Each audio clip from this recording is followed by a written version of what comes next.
Now, we'll start off in Parliament because, as you may know, today is a big day. It's the final day of the 7th Parliament, and there's a lot happening.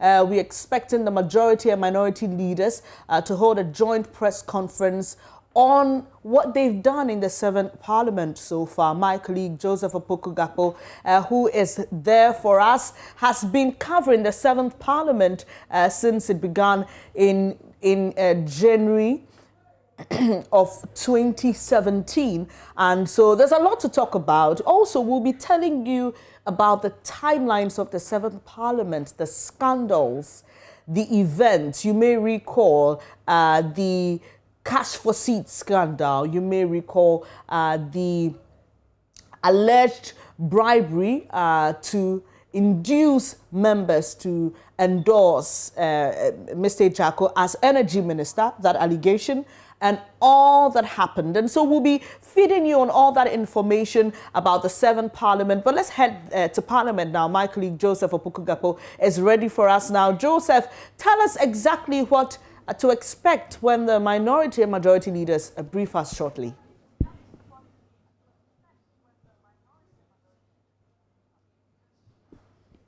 Well, a while ago, the minority leader, Haruna Idrisu, walked in. You're also expecting the majority leader, Osei Mensah-Bonsu, to also join us. In terms of what exactly we can expect, let me get that quick comment from Madam Keitado. She's the Director of Public Affairs here in Parliament. Thanks very much for joining us. So this briefing by the majority and minority leaders, what exactly will they be telling Ghanaians? What is the aim that's achieving? Thank you for having me.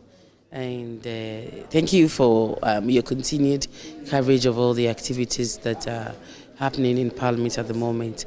This press briefing is to take stock of the 7th Parliament of the 4th Republic. I'm sure you'll agree with me that it's been a very eventful Parliament with a lot of agreements and a lot of disagreements as well.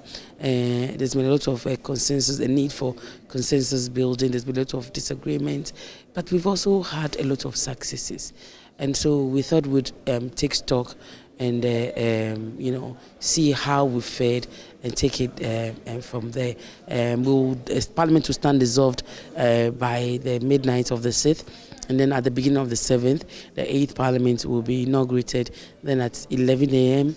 of the same day, which is the 7th, we will swear the president-elect in. I see the leaders coming soon. That's correct. So the majority leader, Osei Mensah-Bonsu, and the minority leader, Haruna Idrisu, are walking in as we speak. As you heard, the Director of Public Affairs in Parliament, Keitado, explained, this briefing is to give them the opportunity to take stock and give details on how the sitting has been over the last 4 years. Well, as you can put it, the good things, the bad things, and probably the completely ridiculous things that emerge will all be discussed as far as this briefing is concerned. The minority leader, Osei Mensah-Bonsu, and the majority leader, the minority leader, Haruna Idrisu, and the majority leader, Osei Mensah-Bonsu, are taking their seats. It's one of those very few occasions that we have situations of both leaders of the House jointly address the media and detail what they think are the issues that are coming up. And so this briefing is expected to take place right now.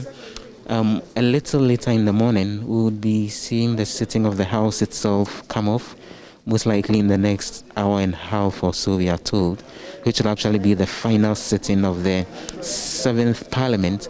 And then once the sitting is completed, then we would have a situation where the House will stand dissolved by midnight. And then on the dawn of the 8th of January, we'll then have a situation, on the 7th of January, we'll then have the situation where the meeting of the 8th Parliament, which will actually be the first ever meeting of the 8th Parliament, will be taking place. Madam Keitado is speaking as the briefing starts. I've been advised by the two leaders to keep this very brief, and so we'll delve into the affairs. Dean, give us an opening prayer very quickly, and let's start the program.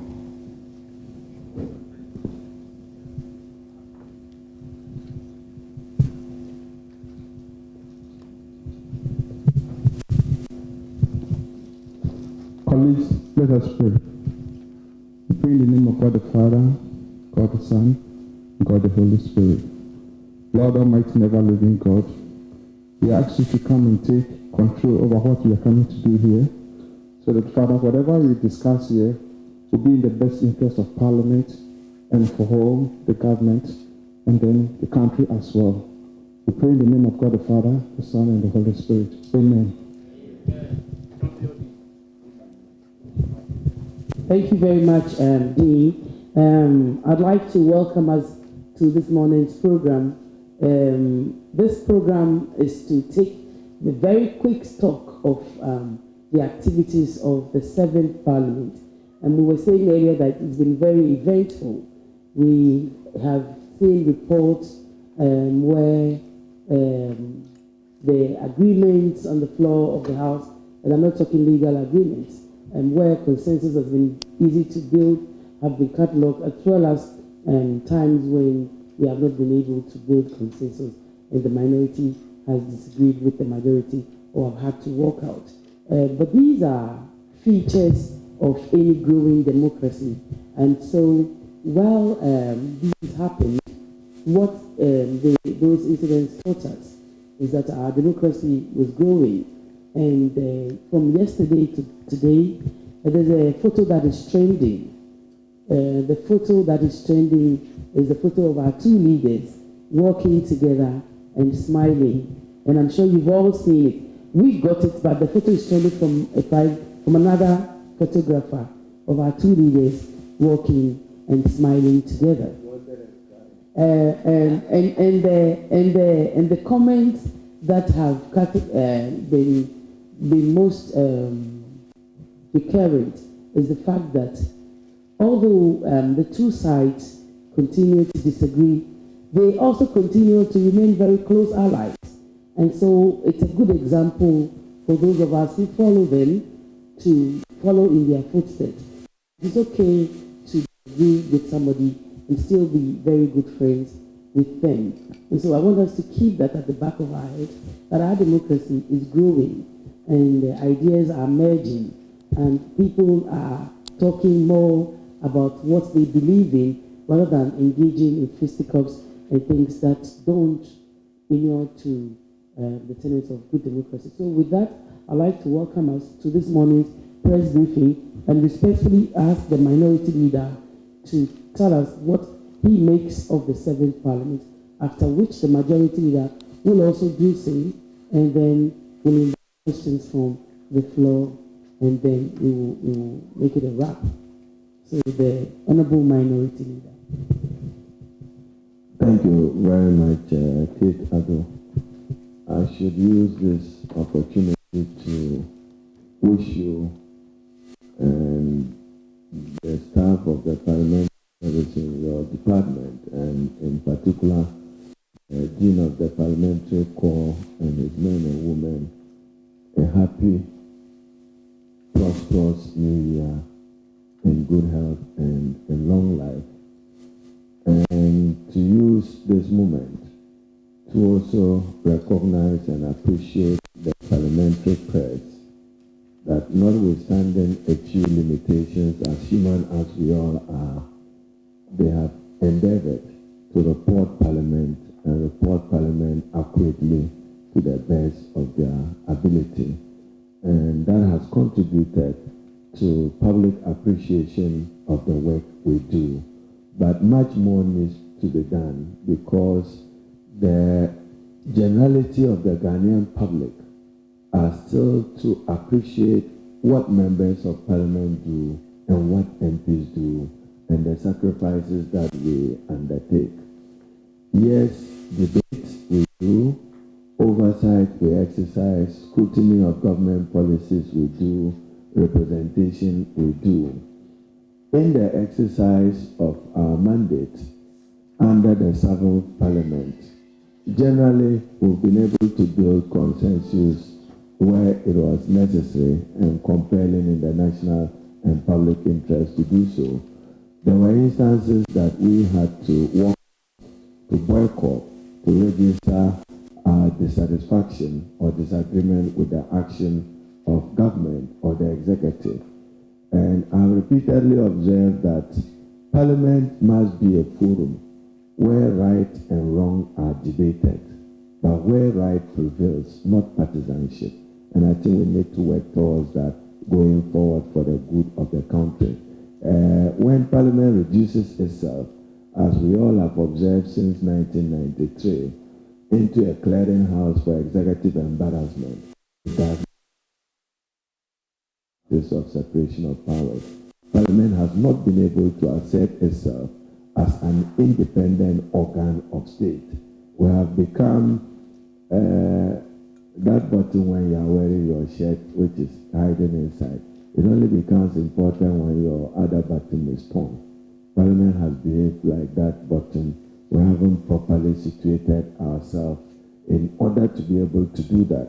Now, there's been moments where debate itself have suffered for want of time, and that should not be the case. You have an economic policy or a budget statement read by a Minister for Finance. A minority opposition party rises up to critique it, and within 5-10 minutes you are told, sit down, yet the minister was given 1 hour to 2 hours to present same. What we must appreciate is that the political opposition, where it is proactive and genuinely sincere, must reflect beyond the needs and wishes of the political party it represents. It becomes the mirror to reflect the concerns and aspirations of the Ghanaian people. For instance, just take this ban on second-hand vehicles, and then the position a minority party takes. We must be voices for those voiceless persons dealing in those second-hand vehicles, regardless whether they share our political sympathies or not. Or you have a Public Universities Act, where a major stakeholder or major stakeholders say that we're not happy with that bill, we don't want a new legislation. At that material time, it is not to reflect an opposition which is NDC, but to reflect that a stakeholder, a major party, who is impacted or will be affected by that legislation expresses a dissatisfaction. We have a duty to reflect and mirror that dissatisfaction. The 7th Parliament has done its best. At least 2 important legislations, in my view, will contribute to strengthening our democratic future. One, the Special Prosecutor Act, but actualized and demonstrable political will by the President and other state institutions to join hands in collaborating with the Special Prosecutor to fight graft, economic crime, and corruption because of its debilitating effect, but not to make corruption only as an offense of an opposing party. Within your own government, men and women will not stand the litmus test of high honesty and integrity and plumbing state resources. They must be punished in accordance with the rule of law and with the principle of equality of the law, and not protected. So you recall that when they passed Special Prosecutor Act, I had read in one of the American journals of administration that Ghana has sufficient laws to deal with corruption. So it's not just merely legislation, it's will. Take vigilantism, for instance. We all recognize two threats to our democracy: monetization and the heavy doses and use of money in our politics does not hold good for the future democracy we are all committed to. Vigilantism threatens it. It threatens the fabric of our democratic culture when intimidation and violence becomes the way things should happen. So generally, in terms of important legislation, we exercise our mandate as members of Parliament. A number of loan agreements were passed by government. Again, many of it not subjected to proper, thorough scrutiny. They are borrowing a 1 billion Ghana cedis or $684 million for a Palugu hydroelectric project, and you subject it to only a 24-hour scrutiny by the Committee of Finance and plenary. You get it approved. How much value for money examination have been done on each of the loans? The Public Financial Management Act provides for us appreciating the fiscal implications of every bill introduced in Parliament. we are not many at times, and I'm not talking only of 7th Parliament.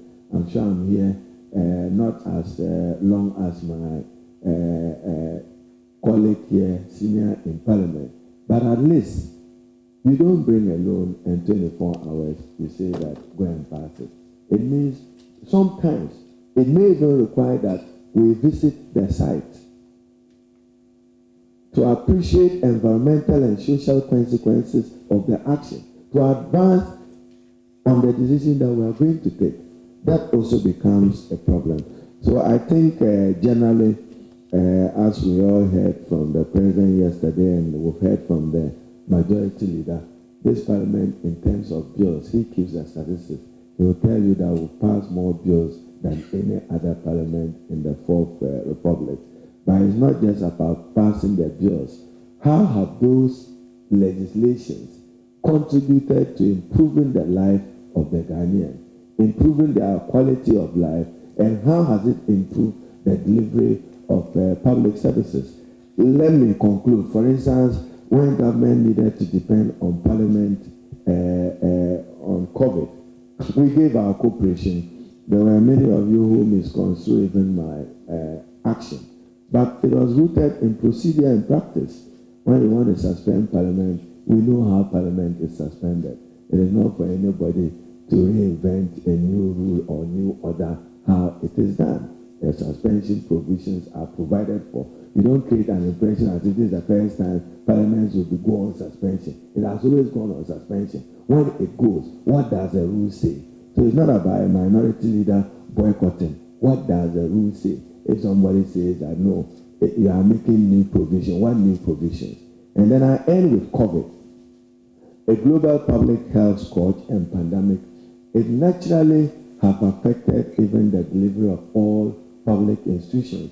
And for those of you in public affairs and IT, and even the media, we should be asking ourselves, how do we improve? And how do we relate and perform in an atmosphere where COVID, God forbid, becomes a permanent public health problem for the world? What do we do? I don't see Ghana and its public service institutions being prepared to address matters relating to COVID. One of my greatest concern has been addressed now is the school children, those young lads, our children who are in basic schools, to sit home for 1 year. If they miss the foundation opportunity, forget it. The other day I said it, some people thought it was a joke. It's real. In Tamale, they are learning how to play catapult. Music catapult. Many of them, in the morning, mothers are very concerned. What they do in the morning is just to walk in badges of 5 and 10, and then you see a catapult in their hand because there is no opportunity for schooling. That is why the decision to reopen schools, in my view, is important. But we still must behave as if COVID is with us, is real, and we need to protect those children, and particularly teachers and all those who have a role to play in our educational institutions. This is not the time to critique government policy, but my colleague knows that we are not happy the way they disbursed COVID. I mean, you could not have 1 billion spending, and yet people were still not in school. What were you doing with the money? Give teachers protection, give people protection. The money could do that, but that would be a conversation for the future. So going forward, I think that Ghana's parliament is only the better by the outcome of the 2020 presidential election. Even though we are talking about 7th parliament, I'm transiting to hand over to my colleague, so I should tease him. Those days that he used to bully me, Harun, we have the numbers. Now see, we have the numbers. We don't have any numbers. 137. Yesterday the president said almost equal. I corrected that statistical inaccuracy. 137 is equal. It's not almost equal. And then he should appreciate that his independent candidate have not sworn an oath yet. So his declaration that he has added to him is legally untenable. Especially when you throw him and humiliated him out of parliament. Who says that we are not also negotiating to have him on outside. So the 2020 elections, in my view, produced an inevitable outcome of no majority in Parliament, 137, 137. How does that serve the Ghanaian people? As I said yesterday, my own view is that the Ghanaian people are not happy with the polarization, the divisiveness, the excessive partisanship in the country.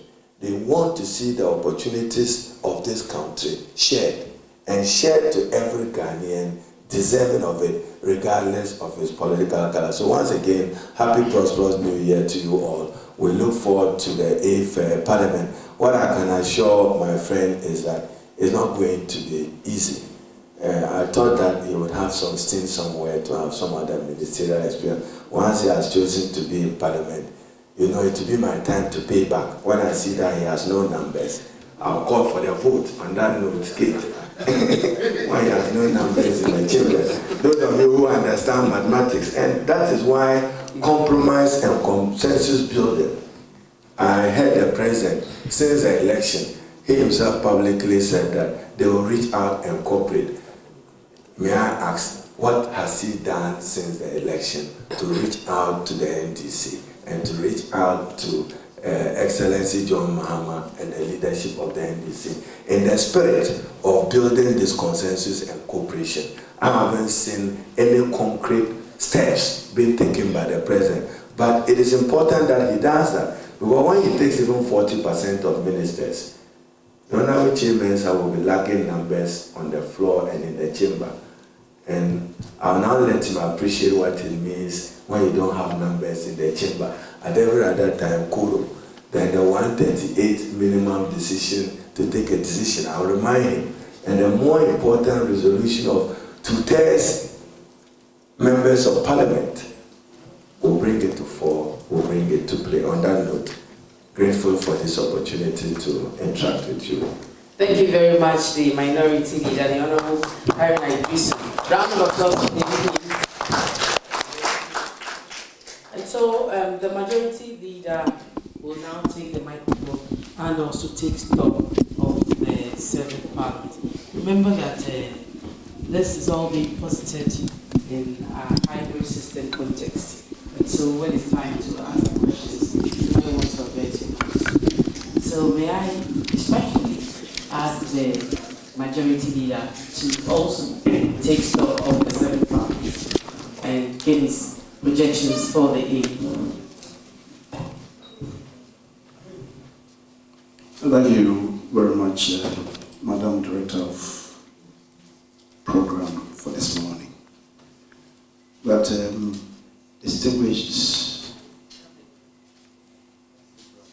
officers here in assembled, let me begin by saying that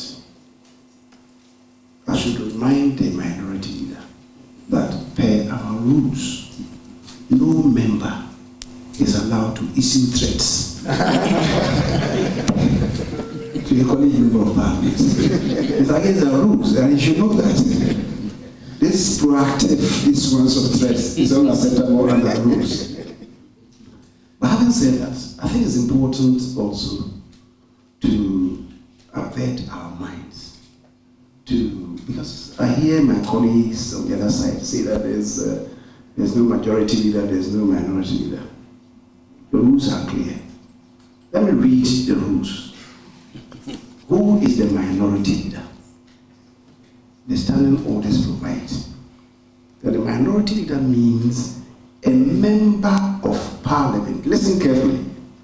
A member of Parliament designated by the party having the largest numerical strength in Parliament other than the party that has formed the government. Which party has formed the government? We're in court. I'm talking about the rules. Apply yourself to the rules. We're in court. This is not about street demonstration. It's the rules that I'm reading to you. I say we're in court. So you see, the rules are clear. Unless you don't want to apply yourself to the rules, that is the end of it. Having said so, I must commend him for his spirit of litigation. But there should be an end to litigation. That is the letter name.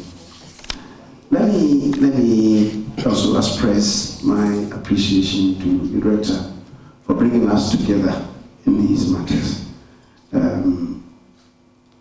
We have met here to really talk to ourselves about the achievement of the 7th Parliament, and indeed the members of the 7th Parliament.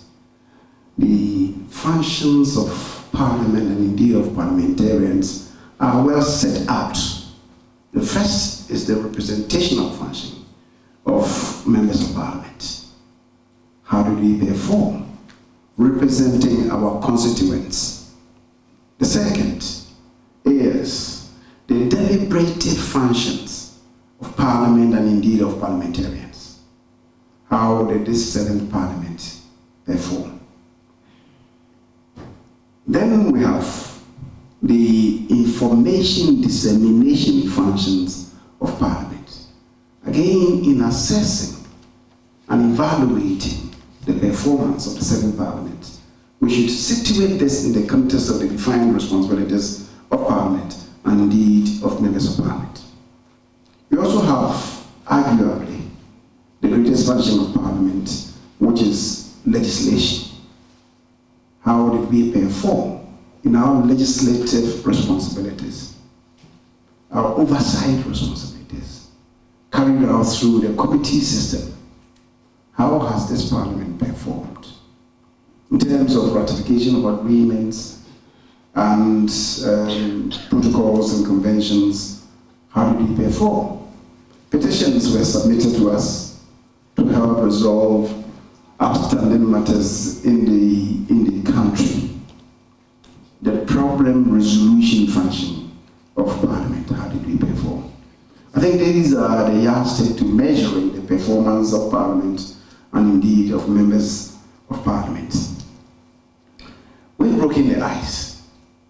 The Speaker of Parliament has really brought to conclusion the effort started by the Right Honourable Peter Alajiti, who wanted to expand the space for Parliament by attending to the imperatives of Article 106 and Article 108 in respect of allowing for Parliament as an institution and also for individual members of Parliament to sponsor private bills and also private members' bills.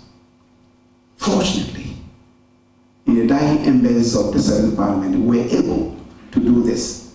And I think this now paves the way for the next succeeding Parliament to expand the frontiers of what we just began at the dusk of the life of the 7th Parliament. To me, it's a very significant and monumental matter that we took upon ourselves and were able to undertake. Distinguished officers of this House, as the minority leader alluded to, in terms of legislation as alluded to by the President yesterday, this Parliament, the 7th Parliament, has been the busiest. It has been the busiest because in terms of sheer numbers, we're able to pass over 230 bills came before us, out of which we're able to transact business and indeed pass about 296 of the bills that came before us. No Parliament has crossed the barrier of 100 bills. Never. This Parliament has been able to do this. The average for the Parliaments between 70 and 80, over 4 years, this Parliament was able to do this. And we're able to do that, thankfully, because of the processes and procedures and the structures that we put in place. I must express my eternal gratitude to the likes of the Honourable Ben Abdallah, the Chairman of Legal Constitutional Affairs, the Honourable Inusa Husseini, the Honourable Yile Chire, and the Honourable Shaibu. Unfortunately, all the committees are not going to be part of us. And I don't know where the next parliament is really going to find itself. We were able to send them outside. They learned so much and they positively impacted on legislation. It's the reason why we're able to speed legislation through Parliament. Because when we have referred these pieces of bills to the various sector committees and they have come back with their own amendments, we then sat down with this Winnowing Committee in my office. And regardless of the bulk of the bill, we go through and bills that have come to this house which we have not been able to deal with, including in particular the Companies Code, which has been in existence in this country for close to 65 years. And every parliament attempted to amend or indeed to have a new act in place. This parliament, this 7th parliament, is the only one that was able to turn it around. Following from there, then we then had the corporate insolvency bill, which is a necessary sequel to the company, the passage of the company's bill. The land bill, I mean, many watershed bills that we have passed. As I'm saying, gratitude should go to these colleagues who assisted us in this exercise. Unfortunately, they are no longer going to be with us. I shudder to think how Parliament is going to confront the bills that will be coming to Parliament.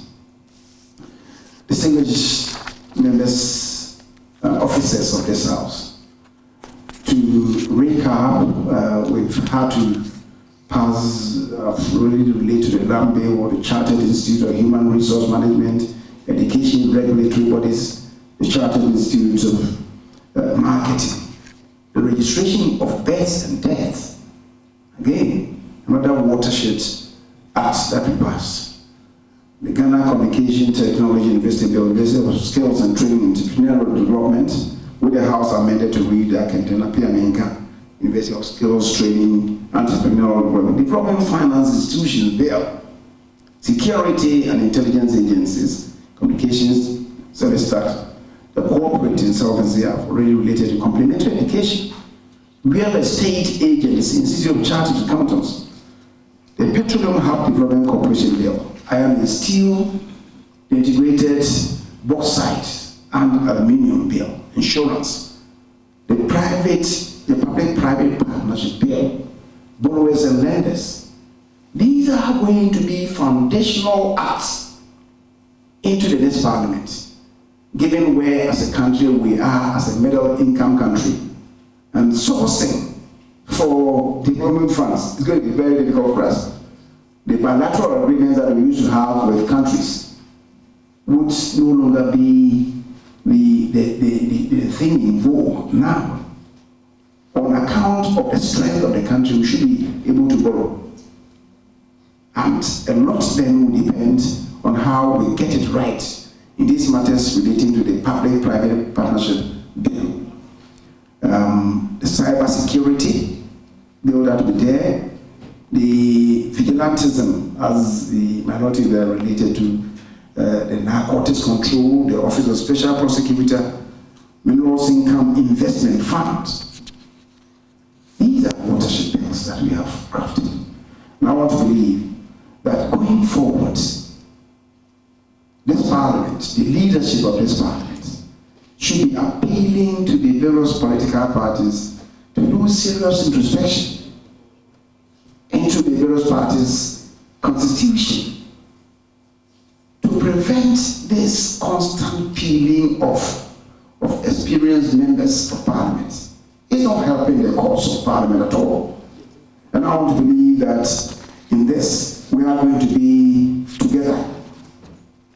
Let me also say that I often make this appeal to you, the journalists, the media persons who cover events in this house. We're beginning a new Parliament. You have been covering activities in the House. We have been covering committee meetings, committee sittings. Elsewhere, the journalists also do specialization, such that after 4 years, after 8 years, when we talk on matters, you should be talking on matters from positions of authority.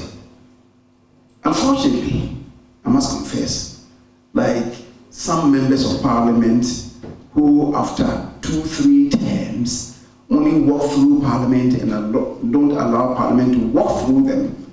There are many of you here who, after spending so much time in the House, also don't allow parliament to walk through you.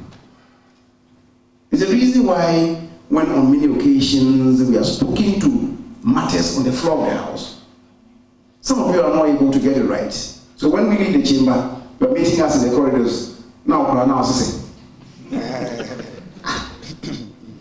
But you should be getting it right. Because after the president has spoken, you don't meet the president in the corridors to ask the president, what did you mean? So if you are able to get it right there, why can't you get it right in the chamber when the minority leader has spoken, when the majority leader has spoken? I will urge you strongly. You can't cover every blade of grass in the chamber. If you want to be an effective member of parliament, you yourself must be specializing.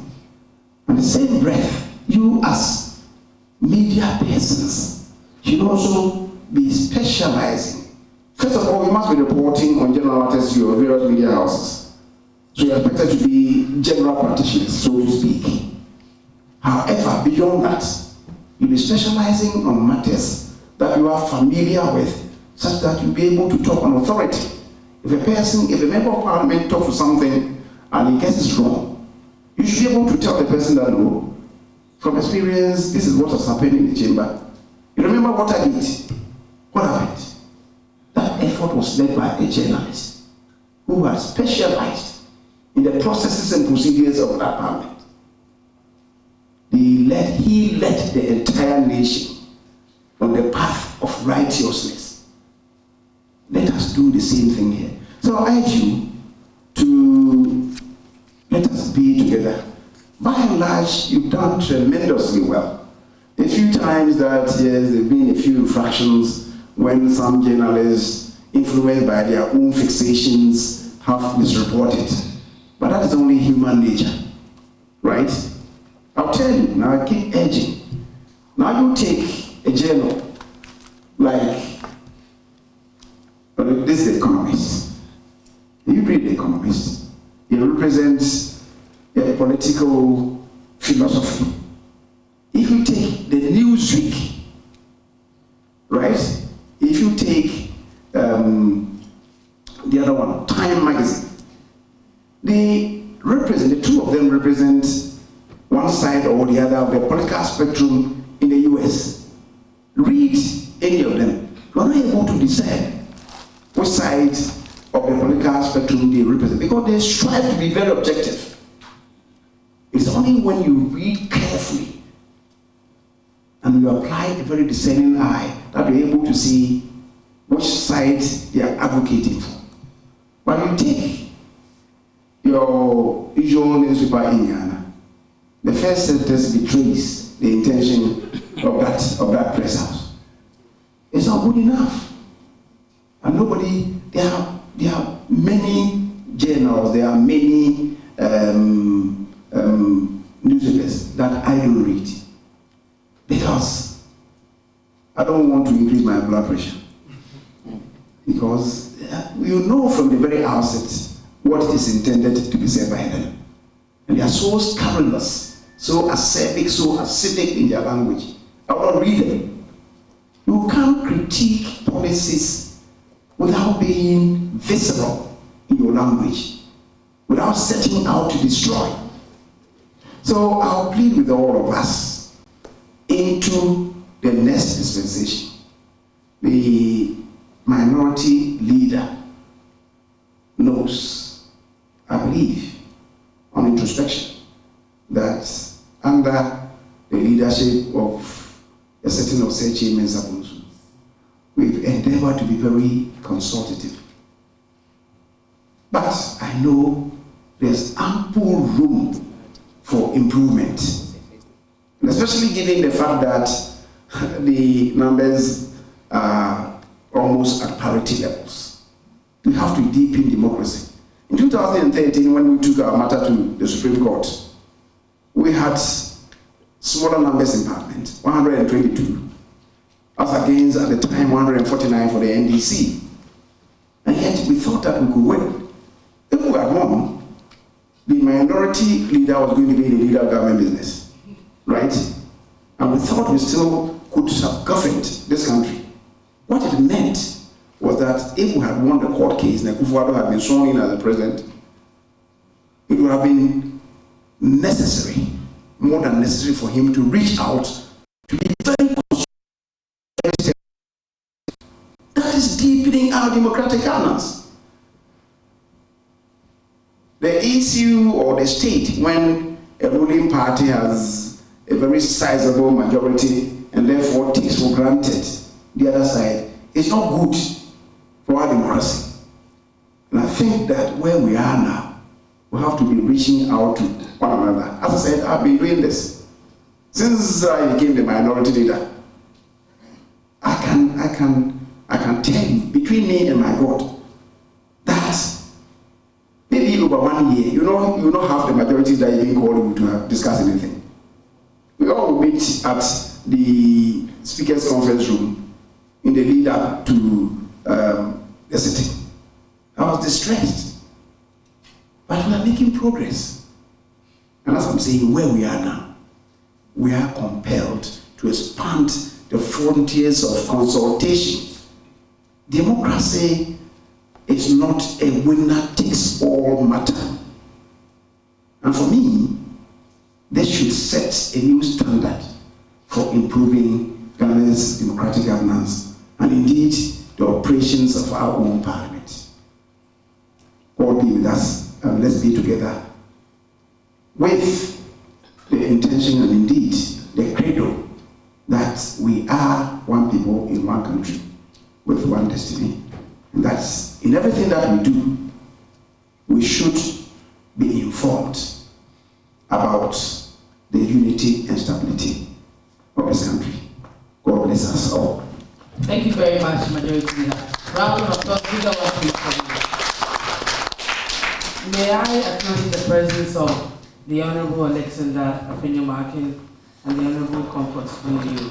They are here with us. Leader, with your permission, with your both leaders' permission, we will open the floor. We will have to, brevity, it should be the name of the game. If you have any questions, comments, please make it snappy.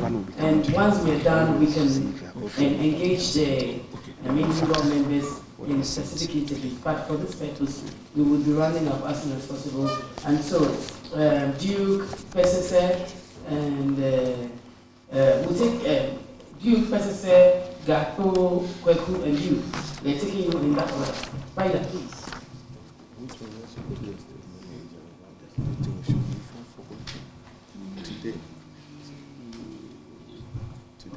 Thank you very much. My name is Jim Prince. I work for CT. First of all, I want to find out from Leader between now and tomorrow morning, there are a few important points, a few important things that will be happening in the House. So the dissolution of the 7th Parliament, the inauguration of the 8th Parliament, the election of new Speaker and deputies, among other things. I want to know the structure and schedule that you have. When should we expect these things? First of all, happen? The chronology of it. Yes, the dissolution of the 7th Parliament, the inauguration of the 8th Parliament, and then the election of the speakers, working from now towards tomorrow. Give me your constitution. When do we expect these things to happen in terms of timelines and what you have programmed? And then, secondly, over the past 24 to 48 hours, the usual 4-year discussion, uproar, public interest matters with regards to the gratuities and end of service benefits for members of parliament is up once again. We are told that members of parliament, your colleagues, added them, minority, majority, want certain adjustments to be done to what has been approved by the executive. And before you approve what is due the executive, as in, and they approve, you also approve, yes. What is the clarity on this matter? And are there any demands that members of parliament are putting on the table in that regard? Thank you. I have other questions, but I think for want of time. Madam Director, it should be one man, one machete, one woman, one basket. So brevity again, and the head of table office here, so you can also, if you have anything directed at us, in terms of the table. My name is Christian versus I identify with natural news, natural resource news. To both leaders, one issue that has characterized almost all parliament is about the late introduction of bills and financial agreements. This has not helped in the past. The recent example is the Japan royalties deal. That is likely, or that will resurface in the 8th Parliament. Leaders, what should we do going forward, or what are you going to do going forward to ensure that government desists from introducing important items late into the House to curtail some of the things, especially what we saw with the Japan deal? And to the minority leaders specifically, will you be working with government? Will you recognize, will you support government business? Because when in 2013, then people went to court, their side did not initially support government activities in the House, especially the vetting of ministers. Is your side considering doing so? Thank you.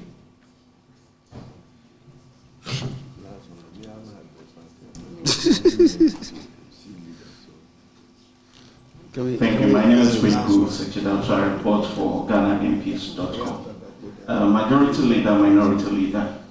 I just want to find out, moving into the 8th Parliament, what is the game plan to really get enough members on the floor when it comes to law crafting? Thank you.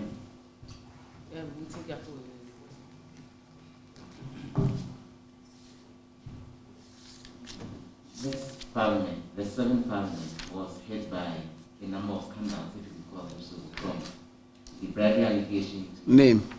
Opoku Gaku, I work with JoyNews. Just like Opoku Gaku.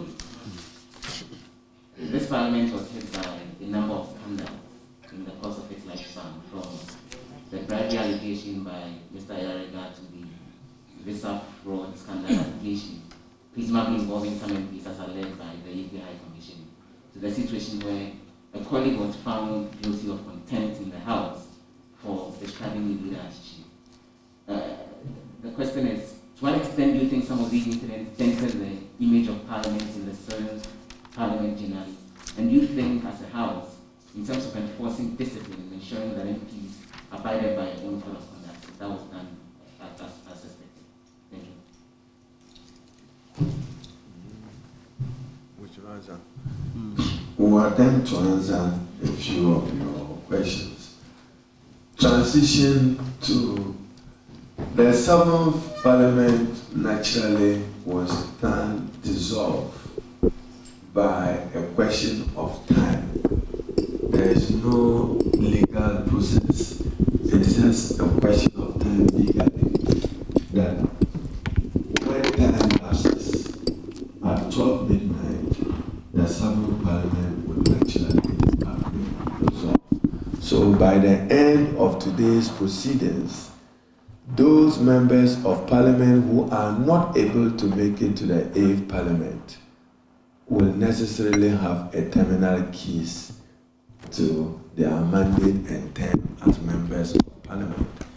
And from that fine hour, when new members of Parliament subscribe to the oath of office as required by them by the attachment in the 1992 Constitution, oath of allegiance, oath of secrecy, oath of member of Parliament. But Note that Article 95(3) provides that no business shall be transacted in Parliament other than an election to the office of Speaker at any time when the office of Speaker is vacant. So Article 95 imposes an obligation that when we do start, we are not able to transact any business until a determination is made of the Speaker. We will go through that lawful process. It says a person who qualifies to be member of Parliament qualifies to be Speaker of Parliament. So 95(1), there shall be a Speaker of Parliament who shall be elected by the members of Parliament from among persons who are members of Parliament who are qualified to be members of Parliament. So any elected MP has the power today to nominate any candidate of his choice who satisfies the minimum requirement under Article 95. And any Ghanaian person desirous of wanting to be can reach out to any person for our purposes. But knowing what those numbers can do of political party representation, in many instances it's been reached by consensus. I'm not too sure what will happen tomorrow, but we are bracing up for what will happen tomorrow. But we will determine who the Speaker will be and the 2 deputy speakers. Now, questions on gratuity and ex gratia, legitimate and lawful under Article 71. Members of Parliament are required to, if you want, I'll read Article 71 well for you. So, gratuity and ex gratia, one of the phones here is picking a signal of a call, so that's it. So, Article 71, the salaries and allowance payable and the facility and privilege available to Speaker, members of Parliament, Chief Justice, Auditor General, Electoral Commission are all provided for. So when you see gratuity being discussed, and it's important that the public appreciates that our job, there's no security of tenure. When you're in public service, they say you retire at 60. This person has come in at the end of the 4 years. He has to be entitled to it. What we need to do is to carry the public along. There are many of you who comment as if MPs are not deserving of it. In 2016, there was no salary adjustment for MPs. 2017, no adjustment. 2018, no adjustment. 2019, no adjustment. Yet, every public servant, like MPs, got some salary adjustment 2017, about 12.5%, 10%, 12%, and 10%. So all that has been now worked out. So it is not just gratuity, but salary arrears will be paid to deserving members of Parliament who have served their 4-year term. I believe, and I stand by it, that the salaries and allowances of members of Parliament be equated to that of appeals court judges. That is my view, that is my notion, and I think strongly that we will work towards that.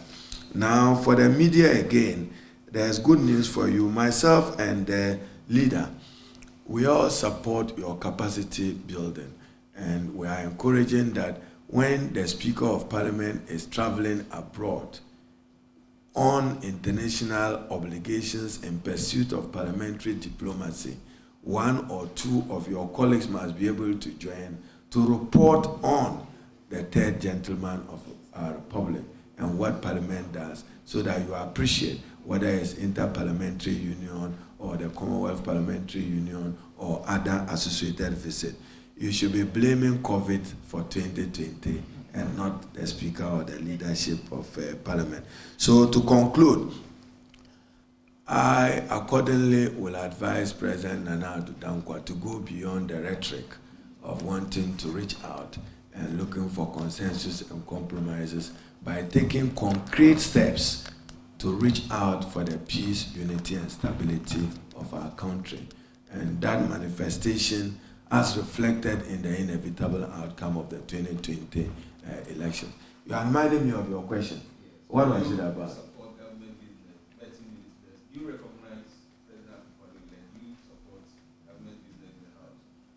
Every elected MP swears an oath, and the oath defines what commitments I make to the Republic. So don't personalize it. We are serving the people of Ghana, nothing more. And we have a duty to serve the people of Ghana. Disagreements we have, I just reminded my colleague when he was reading standing orders, he can read majority and majority 2 for you in the standing orders. We are in court, we are questioning the legitimacy of the outcome of the election. And we are calling for some decision at what we describe as a travesty of electoral justice. Thank you. Leader.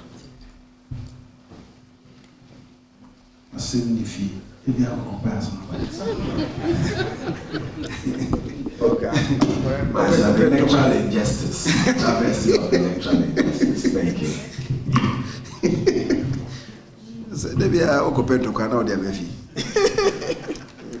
Well, as the minority leader has alluded to, on the issue of the dissolution of Parliament, it is automatic, and Article 113 of the Constitution provides in sub 1, subject to clause 2 of this article, and clause 2 really relates to whether we may have a war situation or whatever.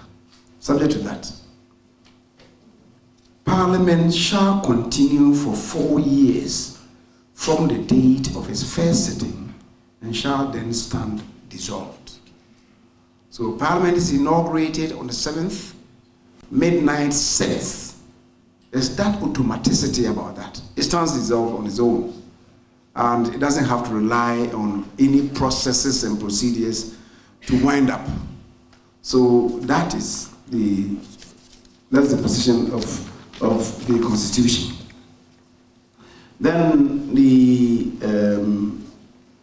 swearing in of the Speaker, as again alluded to by the minority leader.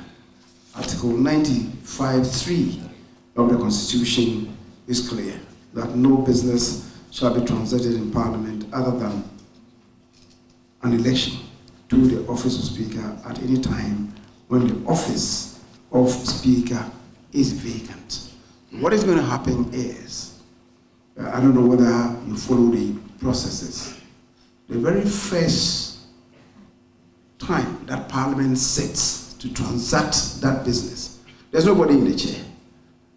And the person who presides as the chairman is the clerk to Parliament. So the clerk to Parliament, it is who would chair the function until a speaker is elected. Once the speaker is elected, he's sworn in by and then the members of Parliament elect who would have elected the speaker. It's really a chicken and egg situation, because the members of Parliament elected have not been sworn in yet. In what capacity will they be electing the speaker? But that is the language of the Constitution. The members of Parliament elect the speaker. The speaker is sworn in by the Chief Justice, and after he's been sworn in by the Chief Justice, then he swears in the members of Parliament. And when members of Parliament have been sworn in, then from among themselves they will elect the deputy speakers, because deputy speakers should be elected from among members of Parliament. At that time, not members of Parliament elect. So that is the procedure. Now, you also raised the issue about the gratuity. The minority leader again has related to it when he spoke to Article 71. But with respect, you should also look at Article 114 of the Constitution, because people oftentimes raise this issue, they don't deserve it, they shouldn't be paying anything. What way do they do? Article 114, in the considered opinion of the framers of our Constitution, they provided in Article 114(1) that a person who has served as a member of Parliament for a period of no less than 4 years shall be eligible, says the Member of Parliament, on his death for the payment of such gratuity to him or his personal representative, as the case may be, as shall be determined by the President acting in consultation the committee referred to in Article 71 of this Constitution. So the payment of gratuity to members of Parliament is constitutional. So for those of them who are saying that they don't deserve it, can you please refer them to Article 114.1? They post pay to it. Then the Gakpo, it says scandals. I don't know, what do you mean by scandals? Every parliament, since this Fourth Republic, has had its own share of issues that involve members, or even the House. So it is not peculiar to this House. You relate to issues of bribery. That one was investigated by a committee of the House. And as far as the record of the House is concerned, it was never established that any member of Parliament had been paid any bribe. So 4 years on, when you come to refer to bribery allegations paid to in respect of members, I shudder to think of the motive underpinning the question. Because it is established that no such thing happened. And when we keep referring to it, that there was a bribery allegation, would have been settled. Why do we go back to refer to it as a bribery allegation? So I don't want to believe that it's underpinned by other ulterior motives. I think we are not capable of any ulterior motives. Then the discipline of members of Parliament is something that we should be working on. That is, you refer in particular to attendance at meetings of the House. See, the functions of member of Parliament is not confined to plenary business alone, committee work and so on and so forth. It's the reason why we were thinking of looking at the sitting periods of the House. Elsewhere, you have Parliament sit maybe after 1, often maybe 2 o'clock. In the mornings, the committees will be working. We've been appealing to committees not to work concurrent to plenary business, but it becomes difficult to enforce this. So perhaps the time has come for us as a House to look at the sitting periods of the time. Some of us, including I myself, and indeed you, the media houses, when we said, after 1 we are all moving out to file your stories. That's not the case. So if Parliament should be sitting at 2, how are you going to really position yourself in your own reportage? That's the difficulty. But should Parliament's business also be entirely dependent on the reportage of media persons? That's also another matter that we should be thinking through. But if we want Parliament to be effective, perhaps we may have to be looking at rescheduling our sitting times from the 10 o'clock that oftentimes we are not able to comply with anyway, to perhaps a more realistic time, which perhaps may be 2 o'clock. But it's something that we have to think through. Of course, we also have to be mindful of your own reporting periods. The other one, the late introduction of bills in the House. All parliaments have been so afflicted. Most unfortunately, I'm not justifying that. I think, as the minority leader alluded to, sometimes it does appear that bills are rushed through Parliament and so on. I have always insisted that if we opened the space to the committees, we would have, because before a bill is introduced in the House, in plenary, there's been some consultation behind the curtains before it comes to the House. it is the committees that should be assisted to really do a much more diligent work on referrals that are made to them. Every year, in crafting the budget of Parliament, we set aside some amount for the various committees to tap into, to engage consultants, to advise them on referrals that are made. There's not been a single occasion ever since we began this.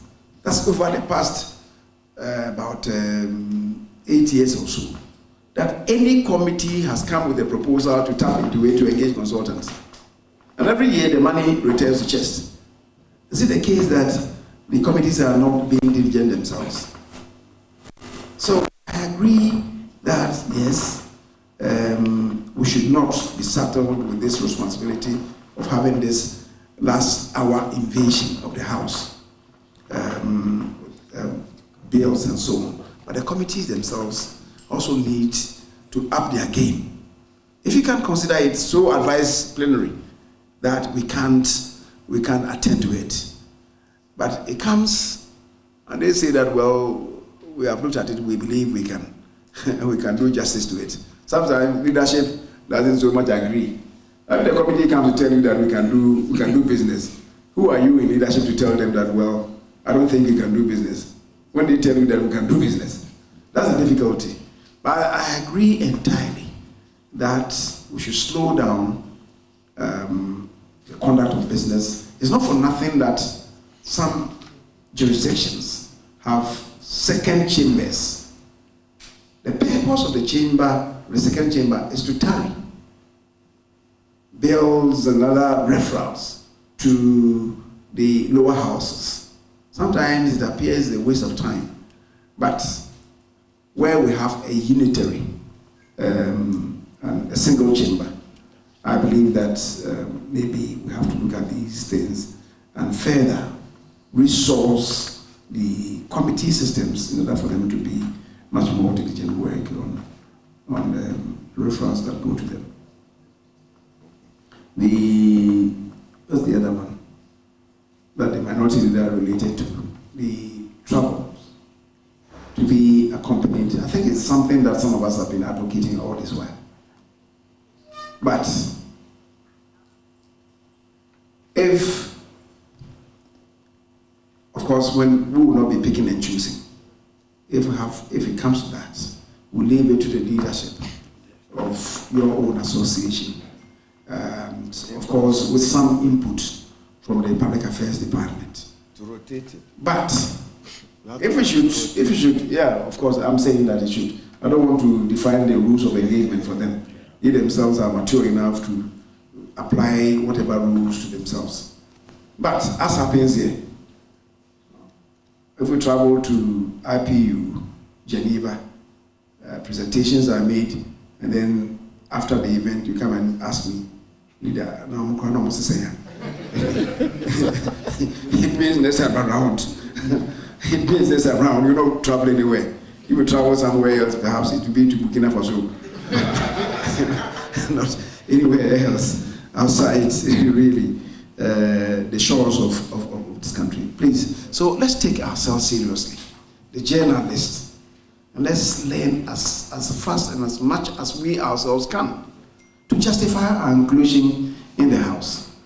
I see quite a number of you who are climbing up, but it's still important to also make the observation that there's vast room for improvement in the performance of many of you.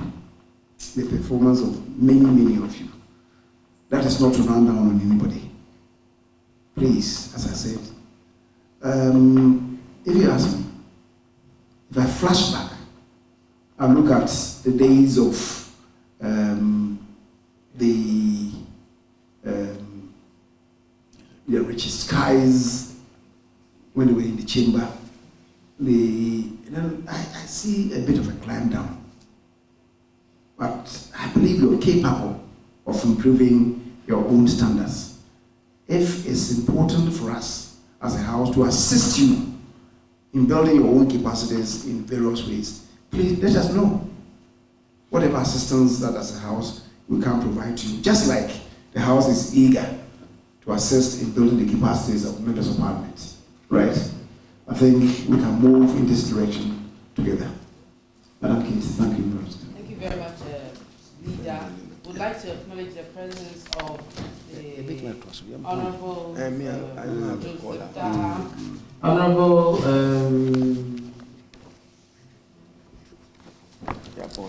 the Deputy Minister for Defence. We have the Marshal to Parliament, Honorable Drew, for some reason, and we have the Marshal to Parliament here. I also see the Deputy Director for Legal also here. Of course, the Deputy Director for Public Affairs has been instrumental in all this. And to all the people that I'm not seeing, because I'm short-sighted, who must be acknowledged, I truly acknowledge you. And I'd like to thank you for coming. This is not the end. The conversation is going to continue.